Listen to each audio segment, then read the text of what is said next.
potential champions of the future there. Now, for one Dubliner, next year's Olympic Games will bring back fond memories of his greatest honour. He's the sole survivor of the Irish basketball team, which competed in the last Games to be held in London. That was back in 1948.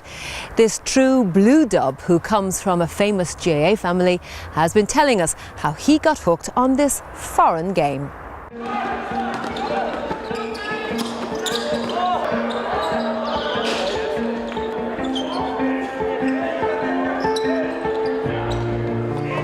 I didn't know anything about basketball until Father Joe Horn met me. He was playing hurling with me for UCD. He came to me and he said there's an American Air Force team coming over from Europe. They were still in Europe after the war. And they'd be playing an army basketball team. Would you come along? So I came along and I was very impressed. So that's how I got involved in it. Father Horn then said, well, we started to, so we were able to call on some soccer players or rugby players in UCD, and they all came together and we had quite a useful team. There were no proper facilities as there are now, except in Portobello Barracks, which is called Brew Barracks. There was an outdoor Tarmacadam pitch that the corporation had built in Fairview Park, and we went to play on that.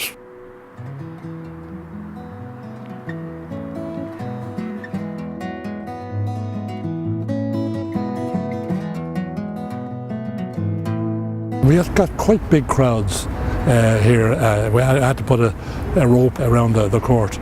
We used to dress in the technical school across the road. It's now Marino College. I remember one day I was standing over near the line expecting to get a ball, and the next thing I got a pinch from somebody, some of the spectators on the sideline.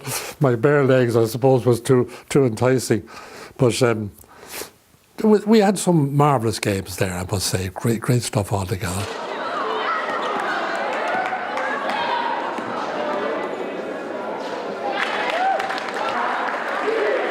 His service to sport in basketball is phenomenal. He was president of Irish Basketball Association in the 60s.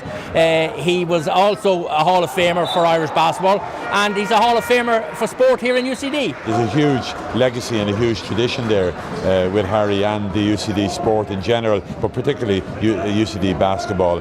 He's always kept a keen interest in the sport, how the students were doing, how the teams were doing.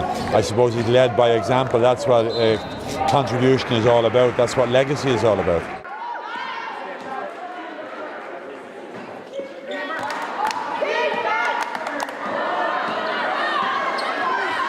The only teams there would have been Queen's, Cork and Dublin. And the next thing we heard that UCG were presenting in a team.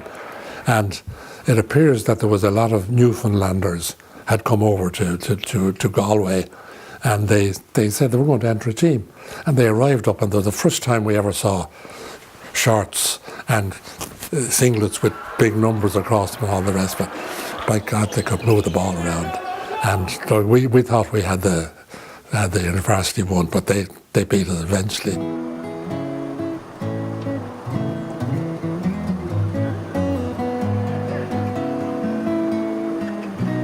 There was no preliminary rounds that time. That's how we got into it. And they had a trial match, and I was playing on one's team with all army men, and the late George McLaughlin, who played for Hibernians in Dublin, was on the other team. And my memory tells me that I scored a few baskets, and then, as if I was a smart guy, I didn't take any more shots. So I was selected, and so was George. And I think the main reason was that we were both reasonably tall. I was just slightly over 6 foot, and so was George, maybe a little taller. We had no uniform ourselves at all. As a matter of fact, the army presented us with shorts to wear, so that we were all at least had uniform. But they very kindly took them all back from us after the game too. Nobody had any kind of much knowledge of the Olympics. They didn't understand them at all, I suppose. I had 3 weeks holidays, and I had to take my 3 weeks holidays to go. So when I think of the way they're pampered nowadays, that was doing it really the really tough way.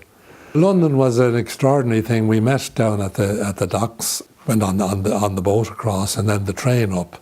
We were billeted in a technical college in Willesden. it was after the war, don't forget, and London was only finding its feet again after the war. And so that I suppose things weren't as wild as they would be perhaps now, like we were there, and it'd be a different matter. I can remember the first match was against Mexico, and I wasn't on the team for that match, but they were completely outclassed. We had played Iran in a practice game, and we were near enough with them, but when we met them in the actual games, we were just completely outclassed. I finally was put on for the match with France, and France were the finalists in those Olympics. They played America. And my only claim to fame was that on the period I was on, there was no score on either side. This was the memento that anybody who was involved in the Olympics on a team got. So it's not an Olympic medal, but it's the next best thing.